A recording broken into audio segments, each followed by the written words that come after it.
Hello, and welcome to the Art of Selling Online Courses. We are here to share winning strategies and secret hacks from top performers in the online course industry. My name is John Ainsworth, and today's guest is Quinn Zeda. She's the founder and CEO of Conversion Crimes. In her ex-agency, she specialized in helping 1 million plus businesses scale by helping their clients, such as 16 Personalities, secure the #1 spot on Google for personality test. And now Quinn's running Conversion Crimes, and she helps small businesses to improve customer experience and increase conversions by providing them with reliable insights through user testing. So today, we're going to talk about a simple process for optimizing your sales funnel, how to understand what's wrong in it, and the common things that need fixing. Before we start learning from Quinn, I want to mention our sponsor. And today's sponsor is my company, Data Driven Marketing. And what we do is we help course businesses to increase revenue by about 5 times on average by implementing great funnels and email marketing. And if you want to know how much your business could increase revenue by, then we will do you a personalized profit report. You can go to pimpyourfunnel.com and fill in a few questions, and someone from my team will go through your site, do a review for you, completely personalized, send you through a video showing you exactly what's going on, what's wrong, what needs fixing, and how much more money you could be making. So go to pimpyourfunnel.com and fill it in today. Quinn, welcome to the show. Thanks for having me. So talk to us about, you used to run this agency, right? And you worked with a whole bunch of these big businesses. What was the stuff that you saw overall that was the issues? Like, what's the kind of the 80-20 of it? What could people take from that needed fixing? Yeah, so at the agency, we did like these really large redesign projects where we kind of audited every aspect of the business. And we went in there and did these processes and kind of learned about what worked and what didn't. And I would say now that I've done this like more at scale, so I've done like the in-depth work at the agency, and now at Conversion Crimes, it's smaller projects, but a lot more projects, is there's kind of 3 top issues that kind of come up. And the first one is like trust. Like, do people trust you enough to like buy your thing? Do they trust you? Do they think they're going to get value out of it? Do they think the quality is right for the money? The second is communication, which is like how you're talking about your product, if you're answering the right questions, if people even like understand what you do on it. And the third one, which is kind of like more of a distant one, is mismatched expectations. So when you send someone somewhere and they click on something, they're expecting one thing, but then they're kind of getting another thing. And these are kind of the 3 main issues that have kind of come up. Okay, so trust, communication, and mismatched expectations. Yeah, I would say patterns. Those are the ones. So what does that mean on any of them? Like what's some of the things that is going wrong with trust, for example? So for example, like on my site, when I ran user testing, I had our first customer as a testimonial on there, and people thought it was fake. They were so enthusiastic about the product and like mind blown at what was happening that people thought it was fake. And when I learned that, I was like, oh, I thought this was like an amazing testimonial, but apparently it's like so good it's bad. And so what then I did is I went and started gathering. I actually used a service called Testimonial 2 to like automate my testimonials. And so now I just started gathering more testimonials and social proof from customers and kind of putting that on the website. So that was like kind of one thing that they didn't believe, the social proof. The other thing that's kind of coming up with social proof has more to do with kind of what's going on with the world today. And that's like generally before, like we used to take marketing at kind of face value. Like if someone says something, we kind of believed it. But now with all of the misinformation, like fake news in general, we're just more skeptical. And we're just more skeptical, so we don't like believe things. So kind of what we're seeing in our user testing is they're like, oh well, I don't believe that, I want to validate that. And so they're actually like going to a testimonial, and if they can't click through to a third party site to see it, or go somewhere else and validate that somehow, or go to your Google reviews and see like, oh, the reviews here are good too, then okay, maybe they aren't like lying about the testimonials on their site and stuff. If they're not able to validate it that way, then they will portion of them like not trust. Like, yeah. I always think that I go to someone's site and it's like, as featured on, Inc. magazine or Entrepreneur or whatever. I'm like, yeah, but what did they say about you? Like, that's what I want to. When I can't click it, as like, what was it good or bad as featured on? Like, and so we've got, we were on Inc. magazine a while ago, and we've set that up. So if you click it, it goes to the article, and you can read the article and what have you. Exactly. People are doing that. They want to click on it. Like, it doesn't mean that they're necessarily going to read it and stuff, but they want to know that like it's valid that you're making that claim on your website. Yeah. And Yeah. so actually along that vein too, the opposite has also been true, where on their website they're not showing the social proof, but when people go out to verify it, they're finding it on the third party sites. So some of the value props and stuff that actually convince them to buy aren't even being used on the website. Okay, so you mean like as in, if they go off to Google or they go to Trustpilot or whatever, they are finding those things and then they trust you more, but you could just have linked to that straight from your website. Make it easier for them. Yeah. Like, just put it directly on your website and link to it, rather than having to go to Google and find it and like try to like verify and validate you, because not everybody is going to go through those links, right? Yeah.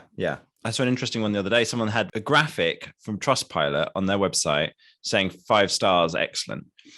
But it clearly wasn't the actual Trustpilot embeddable thing, right? It just was a picture of 5 stars.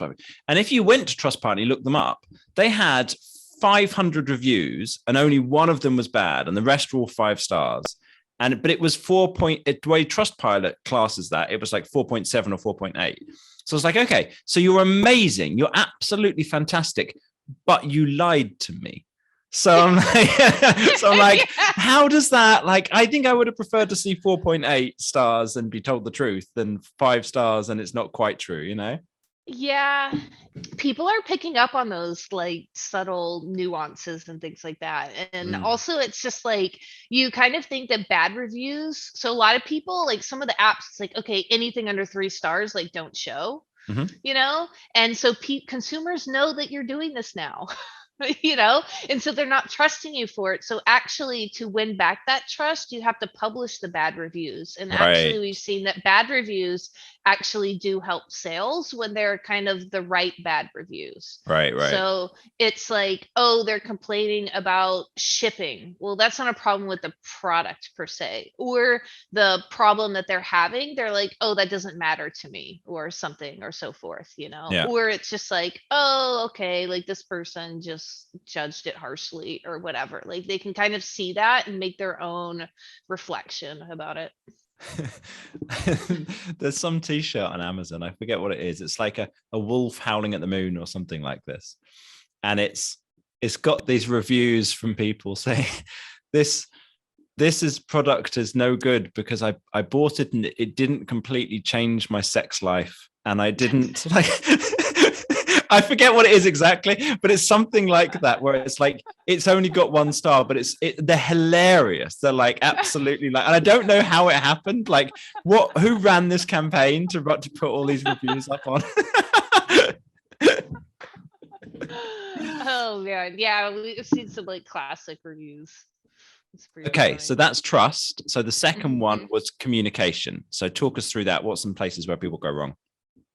Yeah, so a lot of that, well, one of the hardest things to get right is like your value proposition. Like, who are you? What did you sell? Like, how are you doing it? To like kind of get that in a succinct statement that makes sense and is unique to you is definitely one of the hardest things to do. Get that positioning right. And so a lot of times people just don't understand what you do. when they come to the site or who it's for, and they have to like explore a little bit too much to find that out, or the information that they're looking for is hidden like 3 pages deep, and they're like, well, why don't you just tell me that at the beginning? And then a lot of times as they're reading through, they have questions that pop up. So it's like, oh, this sounds great, but does it actually work? Like something like this. So that would be a great place, like when you're finding out they're having these questions, to then put social proof, like good and bad ones, right? There's this thing for like a mosquito repellent that I was doing the other day. And it was like, yeah, the questions were like, yeah, but does this actually work? And in their they had great testimonials. I was like, man, don't hide those. Put those quotes up there to show. And then there's even one that was just like, oh, like even in the like super, super, super buggy areas, like it still did a pretty good job. Like it was like in normal kind of mosquito scenarios, it was perfect. It was great. And like the swamp, it was decently good. Okay. And it was like, that's like a pretty awesome testimonial, I think, because like I don't think any repellent is going to keep swamp mosquitoes off of you. I once got chased by a horse fly, something along those, like one of those massive thing, and it was like I was getting bitten. It's like in Lithuania, and I was out by this lake, and there was mosquitoes everywhere, and I was swatting them all away. And this one horsefly comes after me, and I was like, I couldn't get rid of it. Every time I'd spin around, it would go behind me again. And I decided what I'm going to do is I'm just going to run down the road, and I'll just get away from this thing. I'm going to get away from this lake. This is a bad place to be. And I ran probably like 200 meters, and I turn around, and this damn horsefly is still behind me. And I was like, how is this possible? How is this? I was like, why is it chasing me? So I had to keep spinning and like trying to swat this damn thing till eventually I got it. I was like, I'm not getting beaten by a fly here. I can't believe I just tried running away from it to start with, but okay. So back from mosquito repellent to sales pages. So there's 15 things that we always say to people they need to have on every sales page. And one of them is testimonials. And so it's like, it sounds like there's these things, but you're finding through user testing or however you're doing the user testing, I guess, that there are these specific questions that have come up, and then you can have testimonials that answer that specific question, so you know what thing to put exactly on there. Okay, cool. So we've got trust, we've got communication. Third one, you said mismatched expectations. Talk us through that. Yeah, so mismatched expectations, there's a couple different ways that I've seen this play out. One is like in the navigation or something, you've got a page and you've kind of like mislabeled that page somehow. Like there was one where it was like learn more, and you click it and then it brings you to like a Facebook group, and it's like, wait, I was trying to learn more about like this program, why did you bring me to a Facebook group? Like bail out. The other one we've kind of seen is through paid media. So someone's running like a Facebook ad or something for a product. And then when you click through the product, they're expecting to go to a product page, and they went to like a general homepage or something. It's not even like the product is not even front and center that they like click through for. So like something kind of like this, which happens more often than you would think. So that's kind of a big one, is just kind of making sure like when you link to something, you're matching the expectation that when someone clicks on that, you're giving them what they expect. And a lot of times that also extends to similar messaging. So through your website, that's a little bit, you need to kind of get that flow and that funnel and stuff, but that's also through advertising. So if you have an ad with a certain headline, you should make sure that the landing page that you send them through generally matches that or feels familiar with them. Got it. Okay. All right. So we've got three main things: trust, communication, mismatched expectations. But the next thing then is to figure out, well, where are the particular problems for your site where you're going wrong, or your sales page, whatever, where you're going wrong with trust, communication, mismatched expectations. So what groups, what audiences should we be looking at this for? Are there different ways of figuring this out for different groups? Yeah, so the way I kind of look at this is you've got like two sides. You've got new users, like your new customers coming in. How are they kind of perceiving and interpreting you for the first time? Are you answering their questions? and going through all that and enough where they feel comfortable enough buying and they understand it to buy, right? And then there's customers, which are those are the ones that you've already sold to, but you want to make sure that you've given them a great product. They're going to come back, continue to be customers and buy, and they're not just like, I bought once and like that was it, right? So these are kind of like the two things. And as we kind of talked about at the beginning with the agency, we did all of these processes, all of this like research, and really research is the key to conversions. Like it's 80% of the work is the research, but that research can be time consuming, expensive, take a long time. So out of all of that, what I've kind of learned is the two techniques to really kind of figure this stuff out is one, user testing, and two, customer interviews for those two different segments. And the reason why these techniques are also really great is that anyone can do it. Like anyone can watch a video of somebody like playing around on your website or watching your ad and like going through a funnel or something. And talking to your customers is literally just having a conversation with someone, which is also something like anyone can do. You don't need to be like a data expert or any kind of deep practitioner to really understand those things. One of the things I find when you do like user testing is you can be absolutely convinced in your head that you know what the problem is and what the list of stuff that needs fixing. And then you do the user testing and you're like, oh, I thought that was obvious, or I thought that made complete sense. And then the user testing comes back and you're like, turns out nobody had any idea at all. There's that great book on it. What's it called? Rocket Surgery Made Easy, right? And I'd read that, and I still, we had this chat before, right? I read the book and then I still didn't do the user testing, but like, because it's another thing on the list, right? But when I did do user testing on stuff, what I would find, you'd think, oh, what are you doing clicking there? Why are you going over here? And there's all these things that you think are so simple and straightforward. And your prospects have no idea what to click on, what to do. They go to places you weren't ever thinking of. They have questions you didn't realize. And it's fascinating. And eventually, after you watch enough of them, you're like, all right, I guess I'll fix that bloody thing. Let me sort that out. Okay. But what you said was there's two things: user testing and customer interviews. So the user testing is for new users, and the customer interviews is for existing customers. Or like, I guess the new users, I would think of that as like prospects. So people who haven't bought from you yet. Yeah. Getting them to buy something the first time. Okay, cool. So those are the two. So user testing, customer interviews. So talk us through user testing. Like what is involved there? How does that work? What's the process? Yeah, so user testing is pretty simple. At its core, it's basically just having somebody in your target audience record their screen while speaking out loud their thoughts. So they'll go to your website, you kind of set what we call like tasks, which are like literally just kind of like a set of instructions. So if you want to know something in your business, you'll kind of set up questions to just ask and see what they're going to say. And that's going to validate your concern or kind of like give you an answer, whatever.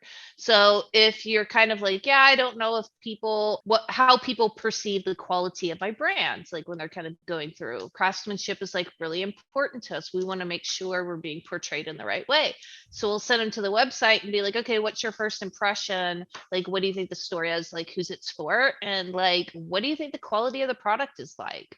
And they'll be like, oh, okay, like it looks like it's selling handmade boots, like they look pretty expensive, but like I'm looking here at this picture and the stitching doesn't look very good, so like I don't actually trust that this is worth the money. It's like, or like whatever's going to come up, like how do they perceive that? Are you actually matching, is like the vibe you're trying to put out there, is people like perceiving it that way or not, and kind of like understanding that. And then you kind of get exact information. So it's like, oh, okay, they need close-up pictures of the stitching to show that these are well-made boots or what have you, right? Right. And so basically people are just like going through the website saying these things like, okay, when I click on this, I expect to see this. Oh, like what is that? Or one of my favorite ones was a test where the site just kept giving them pop-ups, and the guy's just like, finally he's just like so irritated. He's just like, another pop-up? Like, what is your problem, man? And he just like had like a complete meltdown on the video. And it's just like, that's the experience you're giving people. Like, yeah. Yeah. And it's like, okay, I gotta go fix my pop-up timing. Like, I didn't realize it was popping up on like every page, kind of thing. But in general, yeah, like user testing is just watching people experience your thing and kind of go through these questions. Okay, so you got to figure out what questions you want to ask them, find people in the target audience, get them to go through and do the task, and then talk through their thoughts out loud, record it on a video, and then you watch the video, and then you know what the problems are. Okay, cool. Exactly. What's like common questions or tasks that you would get somebody to do? So I usually like to ask like their first impression, and then I will add something like depending on the business needs. If it's like we people aren't understanding what we sell or what we do, I'll kind of like ask them to expand on that. If they're like, yeah, we want to know if people trust us or not, or about quality or like what have you. So I'll kind of like guide the question there to get those answers. The second question I like to put in is kind of like a free explore, like where I'm asking them if, like, okay, like what's the first thing you want to do here and why? Like explore as you would normally. Like, where do you want to go? What do you want to learn? Like, what questions do you have about the site, company, like product, whatever? And just seeing what they do. We've actually noticed some interesting patterns there, like with like luxury brands. They'll go to learn about the company and the process more, where it's more of a commodity product. They go right to like product pages and stuff. So it's Mm-hmm.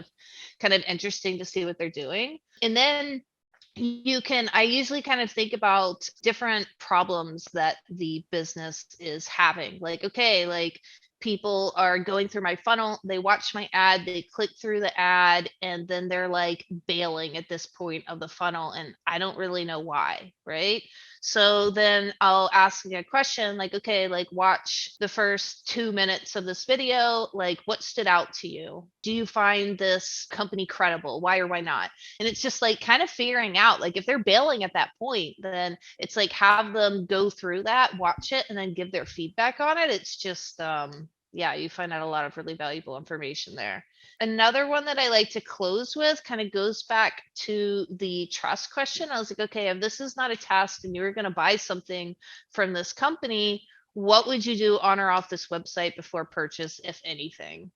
And just kind of see what they do. Like for some products, they go to like Reddit actually for like Oh, software. Sometimes they're going to like G2 or stuff like that. They're doing a lot of like Google reviews. It really depends on like the industry and kind of the type of product, or sometimes they're going to look at reviews, just because like on blogs or something like that. If it's like a course, they want to like read someone else's opinion of it. So it's like, where did they go? What are they doing? So sometimes, a lot of times, it's not just on your own funnel or your own site. It's like you got to work on things on other people's sites too, because people are using that to validate you.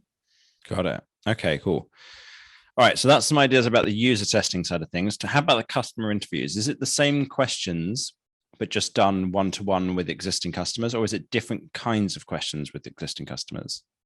Yeah, with customers, it's more about like, what do they love about the product? What are they getting most value out of? What kind of results were they getting with it? Where did they like struggle or get frustrated in the process? So a lot of times I'll kind of look at two different customer segments. I'll look at the like super loyal long-term customers. Like, why do you love this? Why have you made like my product a habit?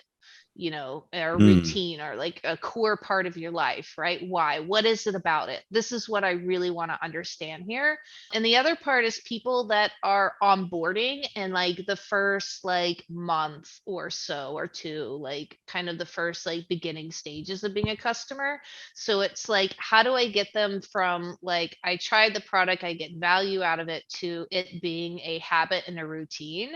So it's finding out like what core thing, like, what core action needs to be done in order to turn them into that. So like, for example, I love to use the Facebook example just because it's like the easiest one off the top of the head. It was Mm-hmm. like, how do we get people to engage with Facebook long term? Well, they have to add 7 friends. And once they add like 7 friends, and they had enough things in their news feed and they wanted to stay up to date, and they were like getting likes or whatever, and that kind of turned them into a long-term user. So what is it about your product or thing that like clicks for them? And then you know in the beginning when someone becomes a customer, that's like the one KPI I need to kind of focus on. So it's about kind of finding out those kind of different information and questions that'll kind of get you there. Got it. All right, cool. So once you've got those insights, what's the next step? You said to me before we started the interview, like there's kind of an advanced version of this to do something with that. Can you talk everybody through the advanced one and why you Yeah. might not use it as well? Yeah, well, like I said, like it's super easy to watch a video and talk to people and gain insights from that. And if you make changes and you just like implement, like it's like the James Clear had this thing like if you improve 1% every day, it's 37x by the end of the year. And it was like this big chart up. But it's Mhm. like if you do it wrong, you actually it's like only like a 3% negative like effect. So it's like you can just make the changes and statistically it's going to improve. If you're a little bit more sophisticated and you want a little bit more help like prioritizing and kind of understanding where the most value is and making sure that you're focusing on the right stuff. So with user testing, you want to kind of take that and validate it with something like Hotjar data, like heat maps or click tracking, like where are they clicking the most. So if you kind of come up with, let's say, like an e-commerce store or something like that, where something comes up in the menu navigation or things like that, you can go into Hotjar and be like, oh, actually, nobody is clicking there. They don't even see it. So Mm. maybe it is true that that's like a place we should kind of focus. Other side for customers, like just with the customer interviews, you can kind of find out like, oh, well, I have these 3 different customer segments. Which one is most important? Which one, like, what's the percentages of makeup in my customer base that these meet? So you can send out an email saying like a little survey with a multiple choice, give them that, and then find out, oh, 60% is segment A, 20% is segment B, and like what have you. So then you know, okay, I can take this data that I got, and because this is 60% of my customers, I'm going to focus on this one kind of first. So that's kind of a little bit more the advanced version, but you definitely don't need to do that, but it's beneficial as well.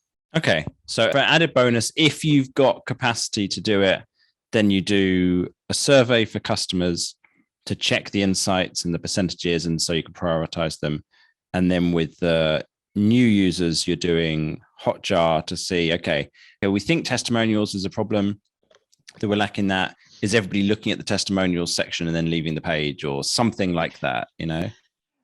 Yeah, just something to kind of like back it up. But yeah, like I said, just kind of getting out there and getting the data and making changes is good enough because I think as business owners, we have so many things on our plate to do all the time. Mm-hmm. And research, customer research, this kind of stuff is what really helps you move the needle, but it's also time consuming. It takes time. It sometimes can be like expensive. So I kind of like to think of things as like, what's the 80/20? What's Yeah. like something that I can do quickly and efficiently that's gonna get most of the job done and good enough. So Now, I know obviously one of the things that comes up when you talk about user testing is, okay, well, I don't necessarily have access to a list of people who fit the profile of my potential customers but haven't bought from me.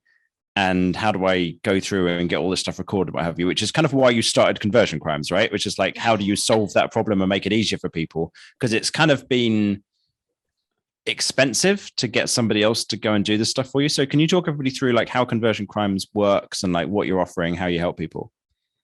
yeah, so pretty much we've made it super easy to test. So we've got test templates. So if you don't know like what questions to write or anything like that, like we've got some templates you can go in there and kind of edit. And then when you make a test, you kind of define your target market, kind of who you're looking for, and we go out and find those users and source them, and then kind of send you the videos at its core. That's pretty much how it works. But you can Well, that also sounds do easy. this. Yeah, but you can also do this like on your own. You can Yeah. get like you can send emails to your customers and be like, "Hey, can you make me a Loom video? Like do these steps and stuff like that." Or like go to like if you go to a conference or something, pull some people aside, buy them a coffee and sit next to them and ask them questions as they go through your website. Like you can do this in a lot of different ways. But Yeah. yeah. Got it. If people want to learn more about conversion crimes, where should they go? Yeah, I would just say to conversioncrimes.com. Also, if they want to check me out on social media, I'm trying to do the Twitter thing. So mine's Quinn Zeda on Twitter. Nice. All right, cool. So we'll put this in the show notes as well. Conversioncrimes.com and Quinn Zeda. So QUINNZEDA on Twitter. Cool. Yeah. If you found this interview useful and you want to get future episodes, then please subscribe wherever you listened, and we will bring you more wisdom in the future. Thanks very much for listening. And Quinn, thanks so much for coming on. Thanks for having me, John.